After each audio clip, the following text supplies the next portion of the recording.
ମାଲକାନଗିରିରେ ଶିଶୁଙ୍କ ସହିତ ପାଳନ କଲେ ସ୍ୱାଧୀନତା ଦିବସ ଏବଂ ଶ୍ରୀକୃଷ୍ଣ ଜନ୍ମାଷ୍ଟମୀ ଉତ୍ସବ।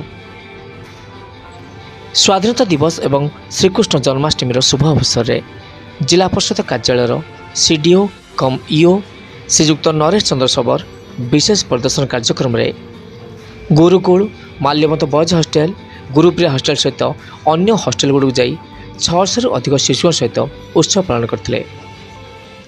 ଏହି ଅବସରରେ ଶିଶୁମାନଙ୍କୁ ଚକୋଲେଟ୍, ମିଠା, ନୋଟବୁକ୍, ପେନ୍ ଏବଂ ଅନ୍ୟାନ୍ୟ ଶିକ୍ଷା ସମ୍ବନ୍ଧୀୟ ସାମଗ୍ରୀ ବଣ୍ଟନ କରିଥିଲେ।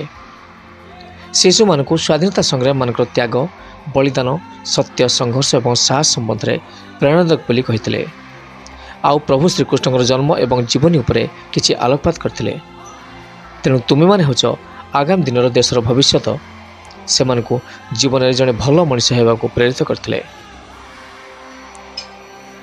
ଏହି କାର୍ଯ୍ୟକ୍ରମରେ ଜିଲ୍ଲା ପରିଷଦର ଅଶୋକ ପଟ୍ଟନାୟକ, ଅଶୋକ ସାହୁ, ରଶ୍ମି ମହାନ୍ତି, ବିନାଶ କୁମାର ମିଶ୍ର, କାଳୁଚରଣ ମହାରଣା, ଦିବ୍ୟରଞ୍ଜନ ପାଣିଗ୍ରାହୀ କାର୍ଯ୍ୟକୁ ସହଯୋଗ କରିଥିଲେ ଏବଂ ଅନେକ ଶିକ୍ଷକ, କର୍ମଚାରୀ, ଅଭିଭାବକମାନେ ଯୋଗଦେଇ ଶିଶୁମାନଙ୍କ ସହିତ ଉତ୍ସବରେ ଖୁସି ସମୟକୁ ଉପଭୋଗ କରିଥିଲେ।